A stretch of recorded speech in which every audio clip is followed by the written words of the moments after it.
بسم اللہ الرحمن الرحیم الصلاۃ والسلام علی رسولہ الکریم الحمدللہ ثم الحمدللہ۔ آج الحمدللہ ارادہ کیا ہے معارف الحدیث کی احادیث شروع کرنے کا۔ اعراب القرآن کا سلسلہ تو جاری ہے، اللہ کا احسان ہے کہ سورہ آل عمران تک ہم پہنچ چکے ہیں اللہ کی توفیق سے۔ یہ ارادہ میرے پاس کافی عرصے سے تھا، کافی دنوں سے بار بار مجھے یہ خیال آ رہا تھا اور مجھے کچھ ریکویسٹ بھی آئیں، میرے اپنے دل میں بھی تھا کہ ساتھ ساتھ احادیث کا سلسلہ بھی شروع کیا جائے۔ تو میرے ذاتی مطالعے میں بہت عرصے سے معارف الحدیث کی کتاب رہی ہے، اور معارف الحدیث ہی میں نے کیوں چنی اس کام کے لیے۔ معارف الحدیث ایک ایسی کتاب ہے جس میں شیخ منظور نعمانی صاحب رحمۃ اللہ علیہ نے تمام احادیث کو، ان احادیث کو جمع کیا ہے جن کا ہماری زندگی سے گہرا تعلق ہے، یا یوں سمجھ لیں روز مرہ کا تعلق ہے۔ لیکن صاف ظاہر ہے کہ جو کتاب ہے، جو حدیث ہے، اس کا سلسلہ بالکل اسی طرح سے شروع ہوتا ہے جو ہمارے ایمان کی ترتیب ہے کہ ہمیں سب سے پہلے ایک مسلمان ہونے کے ناطے کن باتوں کو جاننا ہمارے لیے ضروری ہے، کن باتوں کو سمجھنا ضروری ہے، اس کی ایک ترتیب ہے۔ تو انشاءاللہ میں تو معارف الحدیث کی ترتیب پر چلوں گا کہ اس میں کیا ترتیب ہے، وہ کیسے چل رہی ہے اس میں احادیث کی ترتیب۔ تو انشاءاللہ تمام احادیث یعنی ایک ایک کر کے تمام اس کو ہم لے کر چلیں گے۔ اللہ سے دعا ہے کہ اللہ تعالیٰ اس عمل کو قبول فرمائے اور میرے لیے اس کو کرنا آسان فرما دے۔ دوسری بات جو اس میں تفسیر انہوں نے پیش کی ہے، جس حدیث کی تشریح یا تفسیر تھوڑی لمبی ہوگی اس کو میں مختصراً شارٹ کر کے آپ کے ساتھ شیئر کروں گا، اور جس حدیث کی تفسیر یا تشریح جو ہے وہ مختصر ہوگی میں منوان آپ کے ساتھ شیئر کر دوں گا، تاکہ یہ ویڈیوز لمبی بھی نہ ہوں اور کارآمد بھی ہوں۔ عربی جاننے والے یا عربی نہ جاننے والے دونوں کے لیے بینیفیشل ہو، اور حدیث کا لفظی ترجمہ بھی ساتھ ہوگا۔ جس طرح ہم جب حدیث مبارکہ رسول اللہ صلی اللہ علیہ وسلم کی زبان مبارک سے ادا کیے گئے وہ الفاظ ہیں کہ ہمارا یقین ہے کہ یہ وہی الفاظ ہیں جو رسول اللہ صلی اللہ علیہ وسلم نے ادا کیے ہیں۔ تو جیسے ہم کلام اللہ جو ہے اسے پڑھتے ہیں کہ قرآن پاک کے الفاظ اللہ عز و جل کے ادا کردہ الفاظ ہیں، اسی طرح احادیث کے الفاظ رسول اللہ صلی اللہ علیہ وسلم کے ادا کردہ الفاظ ہیں۔ تو معارف الحدیث کی پہلی حدیث بہت امپورٹنٹ ہے، اور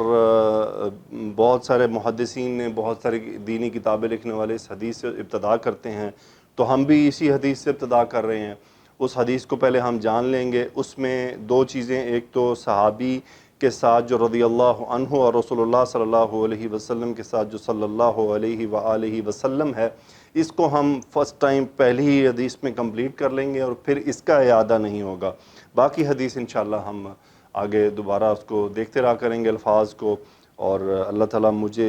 معاف فرمائے کہ مجھ سے کوئی غلطی ہو یا سہون کچھ مجھ سے غلطی ہو جائے۔ دیکھیں، کوئی بھی انسان علم میں کامل تو نہیں ہے، غلطی ہونے کے امکانات موجود ہیں۔ آپ کہیں مجھ میں غلطی دیکھیں کہ میں نے کچھ غلط بات آپ کو بتا دی تو آپ ضرور میری رہنمائی کریں، لیکن میں خود بھی اپنی ویڈیوز کو سنتا ہوں تاکہ میں اس کو دیکھوں اس میں کیا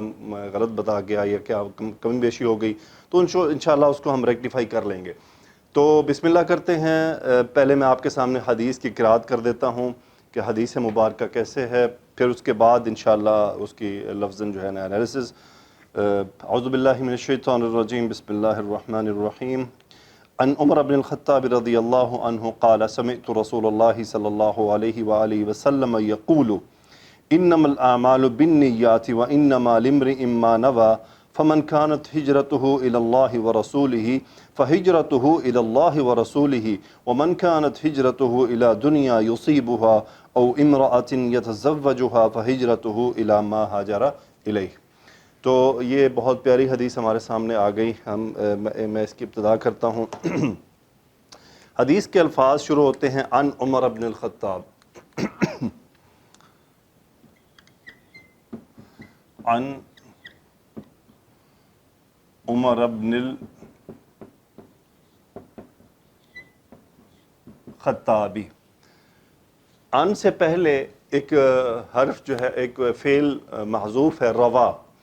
اب وہ روا میں جتنے بھی روایت کرنے والے ہوں گے، مثال کے طور پہ آپ کو روا البخاری، بخاری فاعل ہو جائیں گے، روا فعل ماضی، واحد مذکر غائب، اس میں جو فاعل ہے وہ البخاری جو حالت رفع میں ہوگا، روى البخاری، بخاری نے روایت کیا، وہ پھر آگے پیچھے اساتذہ کس سے؟ ان حرف جر سے، ان عمرہ، عمرہ یہ حالت جر میں ہے، ان کی وجہ سے غیر منصرف اسم ہے، ان عمر ابن الخطابی، خطاب کے بیٹے عمر رضی اللہ عنہ سے۔ اب میں آپ کے سامنے یہاں پہ لکھ دیتا ہوں رضی اللہ عنہ، ان عمر ابن الخطابی رضی اللہ عنہ۔ اب یہ رضی اللہ عنہ کیا ہے؟ رضیہ، را ضاد واو مادہ ہے اس کا، اور باب ہے یہ سمیہ پہ، رضیہ یردو، رضیہ یردا، تو یردو سے سمیہ یسمعو کے وزن پر ہے، رضی و یردو، سو رضیہ یردا۔ رضیہ فعل ماضی واحد مذکر غائب کا صیغہ، لیکن اس کا فاعل کون ہے؟ حالت رفع میں اللہ کا نام، رضی اللہ، اللہ راضی ہوا، ان حرف جر یہ متعلق فعل ہو گیا ہو، اب یہ ہو کون ہے؟ وہ ہے عمر ابن الخطابی۔ اور اگر والد بھی صحابی ہوں تو ہوتا ہے رضی اللہ عنہما، سو اللہ راضی ہوا دونوں سے، رضی اللہ عنہما، اللہ راضی ہوا دونوں سے، یا ایک دعا کے طور پہ بولتے اللہ راضی ہو ان سے۔ عربی کا قاعدہ ہے کہ دعائیں جو ہیں وہ ماضی کی حالت میں دی جاتی ہیں، تو رضی اللہ عنہ۔ اب رضی اللہ عنہ روایت کیا گیا ہے عمر بن خطاب رضی اللہ عنہ سے، آگے کیا ہے جی؟ قالا۔ اب یہ قالا کون ہے؟ قالا یعنی روایت کرنے والے نے روایت کیا عمر بن خطاب رضی اللہ عنہ سے، قالا، عمر رضی اللہ عنہ کا یہ حال ہے، قالا، قاف واو لام مادہ، قالا یقولو، قالا فعل ماضی، انہوں نے فرمایا، قالا کیا فرمایا؟ اب ان کا جو ہے، میں اس کو اگلی لائن میں لکھ دیتا ہوں تاکہ بات جو ہے وہ مکمل سامنے آ جائے۔ یعنی اب عمر بن خطاب رضی اللہ تعالیٰ عنہ نے فرمایا، سمعت رسول اللہ صلی اللہ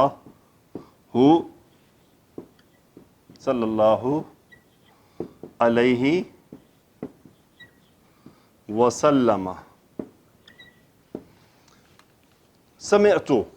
سمعت فعل ماضی، سمیع یسمعو فعل ماضی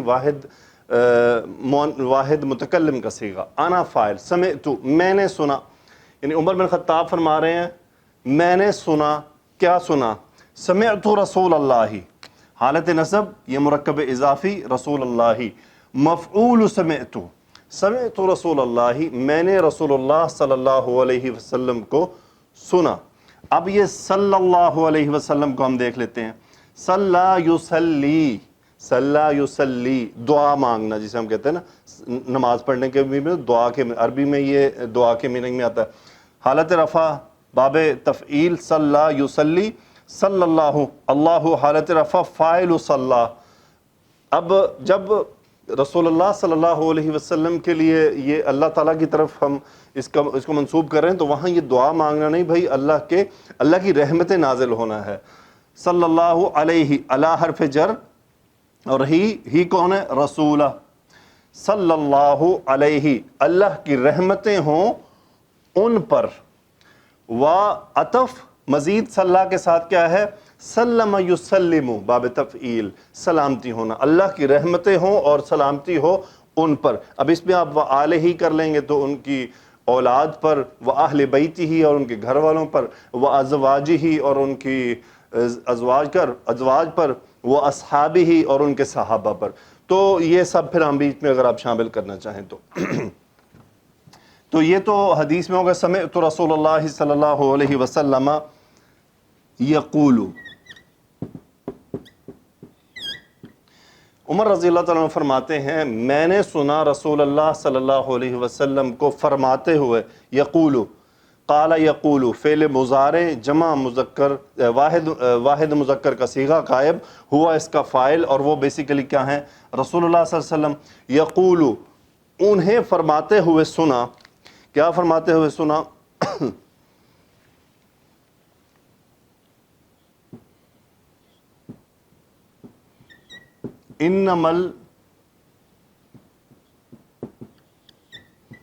اعمال بالنیات، انما الاعمال بالنیات۔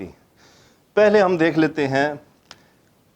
الاعمال مبتدا، عمل کی جمع اعمال، سو الاعمال مبتدا بن گیا، با حرف جر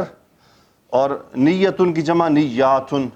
بالنیات، الاعمال بالنیات، سو یہ متعلق خبر ہے، خبر موجود نہیں ہے، سو اعمال ہیں نیتوں کے ساتھ، اعمال ہیں نیتوں کے ساتھ، یعنی ہم جس کو اردو میں جب سلیس ترجمہ کرتے ہیں تو اعمال کا دار و مدار نیتوں پر ہے، پھر اس کو ہم اس پہ انا آ گیا، انا حرف تاکید،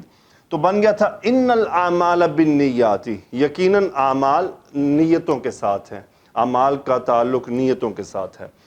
پھر اس کے اندر مائے کافہ کا اضافہ کیا گیا جس نے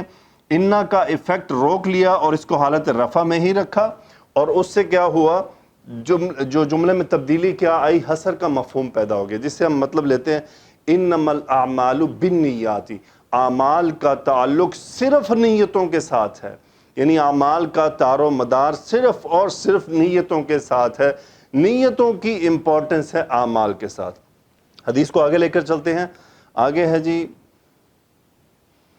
وَإِنَّمَا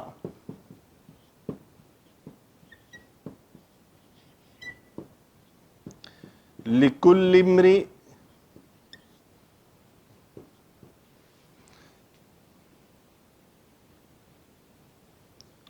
امْرِئٍ مَا نَوَىٰ۔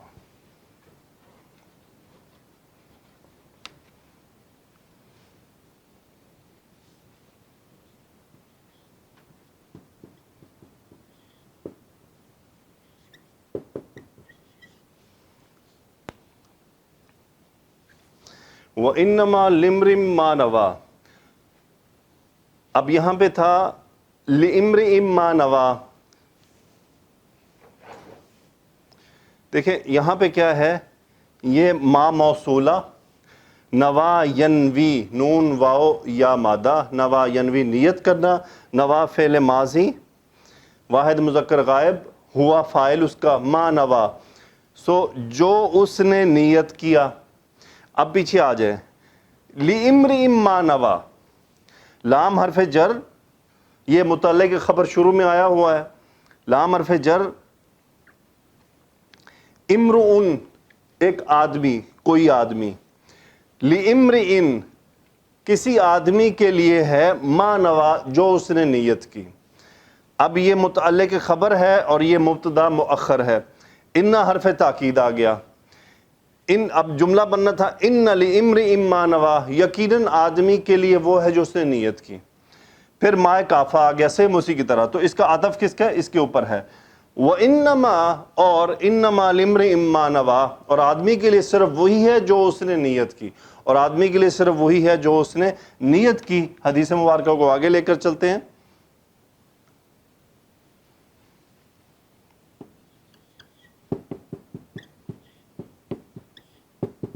فمن کانت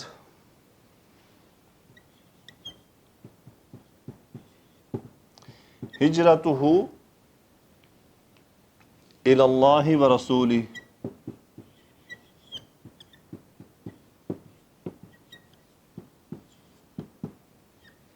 فمن کانت ہجرتہ الی اللہ ورسولہ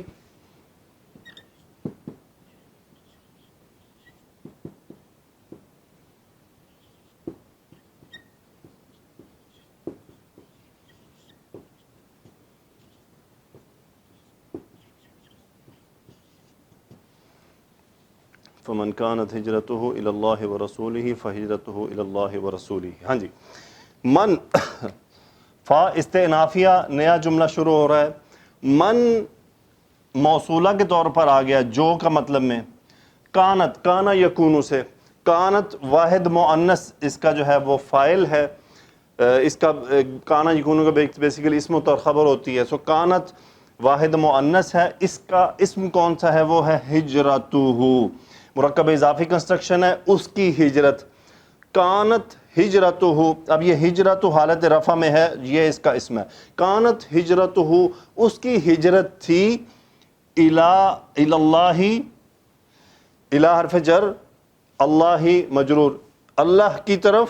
ورسولہ، یہ واو عطف کا، الہ کا اثر مرکب اضافی میں یہ رسولی پہ نظر آ گیا۔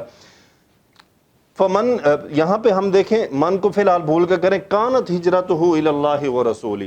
اس کی ہجرت تھی اللہ کی طرف اور اس کے رسول کی طرف۔ اب یہاں پہ چونکہ من ایک شرط کے طور پہ بھی کام کرے گا، اب اس طرح ہم ترجمہ کریں تو بنے گا من کانت ہجرتہ الی اللہ ورسولہ، جس کی ہجرت ہوئی اللہ کی طرف اور اس کے رسول کی طرف۔ اب یہ جواب شرط ہے جو فا سے آ رہا ہے، فہجرتہ،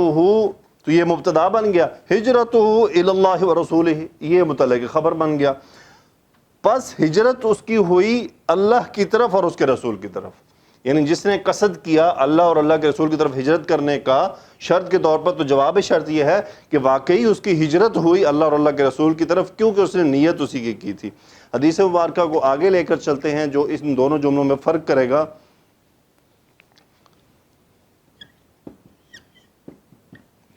وَمَنْ كَانَتْ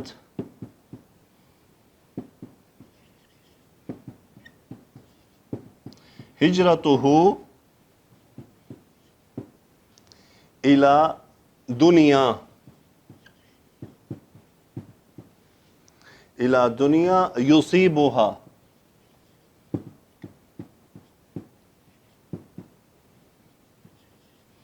الی دنیا یصیبہا، او امرأۃ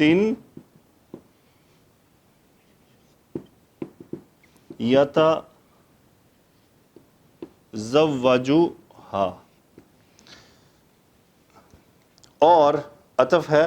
من کانت، سیم وہی کنسٹرکشن ہے، من کانت ہجرتہ، شرط کے طور پر، جس کی ہجرت ہوئی الی، اب یہاں اللہ کی جگہ پہ الی دنیا، جس کی ہجرت ہوئی دنیا کی طرف، اصاب یصیبو باب افعال میں سے ہے، اصاب یصیبو، یہ بیسیکلی حاصل کرنا، الی دنیا یصیبو، یصیبو فعل مضارع واحد مذکر غائب کا صیغہ، اور وہ کون ہے؟ من، من یصیبو،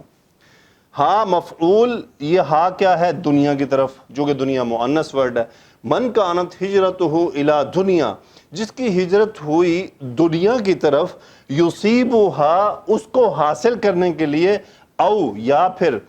امرأۃن، یعنی الی کا اثر یہاں پہ آ گیا، عطف ہے، امرأۃن، کسی عورت کی طرف، یتزوجہا، تزوج یتزوج باب تفعل، تفعل یتفعل، تزوج یتزوج، یتزوج فعل مضارع واحد مذکر غائب کا صیغہ، ہاں مفعول، اور وہ کون ہے؟ امرأۃن، الی دنیا یصیبہا، دنیا حاصل کرنے کے لیے، او یا پھر کسی عورت سے نکاح کرنے کے لیے، یعنی اس سے شادی کرنے کے لیے۔ آگے جواب ہے اس کا، جواب شرط، فہجرتہ،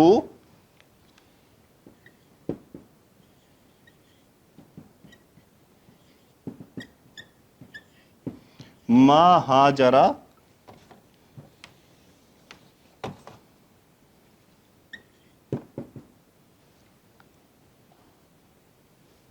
الیہ،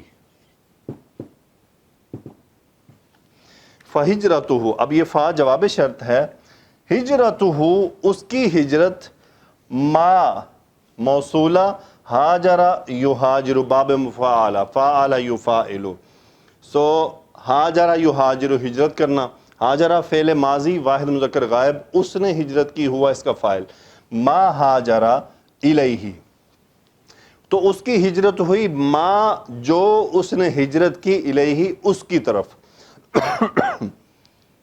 اور یہ الیہ میں ہاں ما کی طرف ریورٹ ہو رہا ہے، الی حرف جر متعلق فعل۔ یہاں پہ بتایا گیا کہ دو پارٹ کیے گئے ہیں حدیث کے، ایک اس میں اگزامپل یہ ہے، یہ بیسیکلی ایک واقعہ ہے، اس واقعے میں ہم نہیں جانا چاہ رہے، مقصد حدیث کا ہمیں حاصل کرنا ہے۔ فمن کانت ہجرتہ الی اللہ ورسولہ، جس کی ہجرت ہوئی اللہ اور اس کے رسول کی طرف، فہجرتہ الی اللہ ورسولہ، تو اس کی ہجرت واقعتاً وہی ہوئی جس کی اس نے نیت کی تھی۔ ومن کانت ہجرتہ الی دنیا یصیبھا او امرأۃ یتزوجھا، سو جس نے ہجرت کی دنیا حاصل کرنے کے لیے یا کسی عورت سے شادی کرنے کے لیے، تو حقیقت میں اس کی ہجرت اسی بات کی طرف تھی جس کے لیے اس نے وہ ہجرت کی، یعنی اب وہ اس ہجرت کو اسلام کا نام نہیں دے سکتا۔ اس میں بیسیکلی نیت کو امپورٹنس کو بتایا گیا ہے۔ یہ جو ہمیں دو ایگزامپلس دی گئی ہیں کہ عمل کا دار و مدار نیت پر ہے۔ اب میں شیخ صاحب نے جو تشریح کی ہے اس کے آپ کے سامنے رکھ دیتا ہوں۔ تو جس طرح کہ میں نے آپ کو پہلے بتایا کہ اس حدیث کا اس لیکچر سے بھی تعلق ہے، آپ کے سننے سے، میرے بولنے سے۔ ہماری نیت، میری نیت ہونی چاہیے کہ میں اللہ اور اللہ کے رسول صلی اللہ علیہ وسلم کے پیغامات کو پھیلا رہا ہوں۔ مقصد میرا ایک تو عربی تو ہے ہی ہے، ساتھ دین پھیلانا بھی ہے، ساتھ اللہ کی باتیں، رسول اللہ صلی اللہ علیہ وسلم کی احادیث آپ تک پہنچانا بھی ہے، اس کو سمجھنا بھی ہے، اس پر عمل کرنا بھی ہے۔ ہماری نیت صرف یہ نہیں کہ ہمیں نالج حاصل کرنا ہے، یہ نیت نہ آپ کی ہونی چاہیے نہ میری ہونی چاہیے کہ ہم یہاں نالج حاصل کرنے کے لیے، صرف اور صرف نالج حاصل کرنا ہے اپنے اعمال کو سنوارنے کے لیے اور نہی عن المنکر کرنے کے لیے اور لوگوں کو اچھی باتیں بتانے کے لیے۔ ہمیں اپنے مقصد میں بڑا واضح رہنا ہے، نیت کی درستگی بہت زیادہ امپورٹنٹ ہے۔ تو ہماری نیت ہونی چاہیے کہ یہ جو ہم سن رہے ہیں، میں آپ سے شیئر کر رہا ہوں یا آپ پڑھیں گے یا آپ سیکھیں گے، تو مقصد صرف اور صرف دین سمجھنا ہے، اس پہ عمل کو، اپنے اعمال کو بہتر کرنے کے لیے اور اللہ کے اس دین کو آگے پھیلانے کے لیے، اپنے خاندان میں، اپنے رشتہ داروں میں، اپنے دوستوں میں، دنیا میں جہاں آپ کو موقع ملے۔ تو ہم اپنی نیت کی اصلاح میں بھی کروں اور آپ بھی کریں۔ مفتی تقی عثمانی صاحب فرمایا کرتے ہیں، نیت ایک سوئچ نہیں ہے جسے آپ آن آف کر دیں گے، نیت ایک مسلسل ایک عمل ہے۔ آپ کو، مجھے، ہم سب کو اس عمل کو دہراتے رہنا ہے، اس پہ تکرار بہت ضروری ہے۔ آج چند باتیں کچھ ایکسٹرا ہوئیں، اس کے لیے معذرت کہ ہمیں تھوڑا سا وقت لے لیا، شروع میں بھی اور بیچ میں بھی۔ انشاءاللہ آنے والی احادیث میں یہ وقت اس طرح سے نہیں ہوگا، بلکہ صرف حدیث ہوگی اور اس کا ترجمہ، پھر اس کی تفسیر یا تشریح، اور اس میں یہ پورشن جو ہے ہم وہ صرف اس کی وربلی کر لیا کریں گے، چونکہ وائٹ بورڈ بھی چھوٹا ہے، اس میں جگہ کا بھی مسئلہ ہے۔ تو میں دیکھوں گا اگر میں وائٹ بورڈ بڑا ارینج کر سکا تو انشاءاللہ، تاکہ ہم پوری حدیث کو بار بار، رسول اللہ صلی اللہ علیہ وسلم کا نام بار بار لکھوں، صحابہ کا نام بار بار لکھوں، تو صاحب ذرا کہ میرے لیے یہ بڑی خوشی کی بات ہے۔ میرے لیے اس سے بڑی اور کیا بات ہوگی کہ میں رسول اللہ صلی اللہ علیہ وسلم کا نام ہمیشہ پورا لکھوں۔ میں نے ایک جگہ پڑھا تھا، ایک عالم صاحب نے لکھا تھا کہ جب ہم دنیا کے لوگوں کے نام لکھتے ہیں تو پورا نام لکھتے ہیں، جب ہم رسول اللہ صلی اللہ علیہ وسلم کا نام لکھتے ہیں تو کیوں ہماری لکھنے کی جگہ تنگ پڑ جاتی ہے، ہم صرف صاد پر گزارا کر لیتے ہیں۔ یعنی اگر ہم یہ دیکھیں دنیا کے جو ہمارے بڑے بڑے لوگ ہیں، ہم لکھتے ہوئے ان کے نام میں کوئی گستاخی نہ ہو جائے، لیکن جب ہم میسج میں کہیں پہ بھی رسول اللہ صلی اللہ علیہ وسلم کا نام لکھتے ہیں تو کیوں ہماری انگلیاں تھک جاتی ہیں کہ ہم صلی اللہ علیہ وآلہ وسلم لکھ دیں۔ تو ان چیزوں پہ ہمیں غور کرنا ہے۔ میں آپ کے ساتھ اس کی تشریح پہلے یہاں پہ جو ترجمہ شیخ صاحب نے لکھا ہے وہ آپ سے شیئر کرتا ہوں۔ شیخ صاحب فرماتے ہیں، حضرت عمر بن خطاب رضی اللہ تعالیٰ عنہ سے روایت ہے، بیان کرتے ہیں کہ میں نے رسول اللہ صلی اللہ علیہ وسلم سے سنا، آپ فرماتے تھے کہ سب انسانی اعمال کا دار و مدار بس نیتوں پر ہے اور آدمی کو اس کی نیت ہی کے مطابق پھل ملتا ہے۔ تو جس شخص نے اللہ اور رسول صلی اللہ علیہ وسلم کی طرف ہجرت کی تو اس کی ہجرت در حقیقت اللہ اور رسول ہی کی طرف ہوئی۔ جو کسی دنیاوی غرض کے لیے یا کسی عورت سے نکاح کرنے کی خاطر مہاجر بنا تو اس کی ہجرت اللہ اور رسول کے لیے نہ ہوگی۔ فی الواقع جس دوسری غرض اور نیت سے اس نے ہجرت کی اختیار کی، عند اللہ بس اسی کی طرف اس کی ہجرت مانی جائے گی۔ اس کے اندر وہ تشریح میں لکھتے ہیں کہ حدیث کا جو ترجمہ اوپر پیش کیا گیا ہے وہ خود مطلب خیز ہے، نفس مفہوم کے بیان کے لیے اس کے بعد کسی مزید تشریح کی حاجت رہ نہیں جاتی، لیکن اس کی خصوصی اہمیت کا تقاضا یہ ہے کہ اس کے مطالب و مفائد پر کچھ اور بھی لکھا جائے۔ اس میں حدیث کا اصل منشا امت پر اس حقیقت کو واضح کرنا ہے کہ تمام اعمال کے صلاح و فساد اور مقبولیت اور مردودیت کا مدار نیت پر ہے، یعنی عمل صالح وہی ہوگا، اس کی اللہ کے یہاں قدر و قیمت وہی ہوگی جو صالح نیت سے کیا گیا ہوگا، اور جو عمل صالح کسی بری غرض فاسد نیت سے کیا گیا ہو وہ صالح اور مقبول نہ ہوگا۔ بلکہ نیت کے مطابق فاسد اور مردود ہوگا، اگرچہ ظاہری نظر میں صالح ہی معلوم ہو۔ حاصل یہ ہے کہ اللہ تعالیٰ کے ساتھ نیت کا اور ظاہر کے ساتھ باطن کا بھی دیکھنے والا ہے، اس کے یہاں ہر عمل کی قدر و قیمت عمل کرنے والے کی نیت کے حساب سے لگائی جاتی ہے۔ یہاں وہ ایک غلط فہمی ہے جس کا وہ ازالہ کروانا چاہ رہے ہیں۔ وہ فرماتے ہیں کہ کسی کو اس سے یہ غلط فہمی نہ ہو کہ جب عمل کا دار و مدار صرف نیت پر ہے تو اگر برے کام بھی کسی اچھی نیت سے کیے جائیں تو وہ اعمال صالحہ بن جائیں گے اور ان پر بھی ثواب ملے گا۔ مثلا اگر کوئی شخص اس نیت سے چوری اور ڈاکہ زنی کرے کہ جو مال اس سے حاصل کرے گا تو اسے وہ غریبوں اور مسکینوں میں دے گا اور ان کی مدد کرے گا اور اسے ثواب کا مستحق ہو سکے گا۔ اصل بات یہ ہے کہ جو کام فی نفسی ہی برے ہیں، جن سے اللہ اور اللہ کے رسول صلی اللہ علیہ وسلم نے منع فرمایا ہے، ان میں سے حسن نیت کا تو سوال ہی پیدا نہیں ہوتا۔ وہ تو بہرحال قبیح اور موجب غضب الہی ہوں گے، بلکہ ان کے ساتھ اچھی نیت کرنا اور ان سے ثواب کی امید رکھنا شاید ان کی قباحت میں مزید اضافے کا باعث بن جائے گا۔ وہ کیوں ہوگا کہ یہ تو ایک جیسے اللہ کے دین کے ساتھ مذاق کیا جا رہا ہے کہ اللہ نے چوری سے منع فرمایا ہے اور چوری کو اس عمل سے کیا جائے، یعنی ایک تو گناہ کا عمل کیا پھر اس پہ نیت بھی اچھی کر لی، تو یہ تو اللہ کے دین کے ساتھ مذاق ہو جائے گا، تلاعب کہلائے گا۔ کہتے ہیں حدیث کا منشا اعمال صالحہ کے متعلق یہ جتلانا ہے کہ وہ بھی اگر کسی بری نیت سے کیے جائیں تو پھر اعمال صالحہ نہیں رہیں گے، بلکہ بری نیت کی وجہ سے ان کا انجام برا ہی ہوگا۔ مثلا جو شخص نہایت خشوع و خضوع کے ساتھ پڑھتا ہو نماز، جس کو ہم اعلیٰ درجے کا عمل صالح بولتے ہیں، اور اگر یہ خشوع و خضوع اس لیے کرتا ہے کہ لوگ اس کی دینداری اور خدا پرستی کے متعلق اچھی رائے قائم کریں اور اس کا اعزاز و اکرام کیا جائے، تو اس حدیث کی روح سے اس کی یہ خشوع و خضوع والی نماز اللہ کے ہاں کوئی قدر و قیمت نہیں رکھتی۔ یا مثلا ایک شخص دارالکفر سے دارالایمان کی طرف ہجرت کرتا ہے، اس ہجرت کے لیے ساری مشقتیں اٹھاتا ہے، مصیبتیں، لیکن غرض اس کی ہجرت کا وہاں پہ ہو مثال کے طور پہ مال کمانا یا کسی عورت سے شادی کرنا، اور پھر وہ اس ہجرت کو اللہ اور اللہ کے رسول اور دین کے لیے ہجرت کا نام دے دے، تو یہ قطعی طور پہ عمل درست نہیں ہوگا۔ تو یعنی انہوں نے ہمیں دونوں باتیں بتا کر ہمیں وضاحت کر دی کہ جو عمل ہے، جو نیت ہے، وہ عمل کے ساتھ بھی تعلق، یعنی اعمال صالحہ کی نیت بہت امپورٹنٹ ہے۔ وہ کسی برے کام کو کر کے نیت، جیسے انہوں نے اگزامپل دے دی ہمیں، تو اللہ تعالیٰ سے دعا ہے کہ اللہ سبحانہ و تعالیٰ ہماری نیتوں کی اصلاح فرما دے اور ہمیں توفیق عطا فرمائے کہ ہم صحیح نیت کے ساتھ صحیح اعمال کریں۔ اللہ سے دعا ہے کہ یا اللہ یہ کام میں نے بڑی امید سے شروع کیا ہے، یا اللہ مجھے تھکا نہ دینا اس میں، یا اللہ مجھے اس کو کرنے کی ہمت دینا، یا اللہ اس میں جو غلطی جو کمی کوتاہی ہو جائے مجھے معاف کر دینا، میری رہنمائی فرمانا۔ آپ بھی میرے لیے دعا کیجیے گا، یا اللہ اس تمام کام کے صدقے میں تجھ سے سوال کرتا ہوں جنت کا، اپنے سننے والوں کی جنت کا۔ یا اللہ میری دنیا کی آزمائشیں دور فرما دے۔ یا اللہ میرے گھر میں بہاریں لے آ، خوشیاں لے آ۔ یا اللہ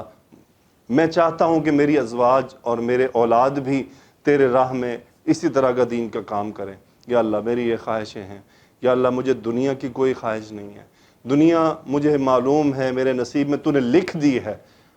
جو تو نے میرے لیے لکھ دیا ہے نصیب میں وہ کہیں جانے والا نہیں ہے۔ یا اللہ لیکن مجھے دین کے لیے، ہم سب کو دین کے لیے محنت کرنی ہے، اس کے لیے ہمیں ضرور فکر کرنی ہے، کوشش کرنی ہے، اپنے آپ کو اس کے اندر تھکانا ہے۔ یا اللہ تو ہمارے اعمال قبول فرما لے۔ آخر الدعوانا ان الحمدللہ رب العالمین، الصلاۃ والسلام علی رسولہ الکریم، سبحانک اللہم وبحمدک، نشہد ان لا الہ الا انت، نستغفرک ونتوب الیک۔ اللہم صلی علی سیدنا و مولانا محمد وعلی آلہ واصحابہ،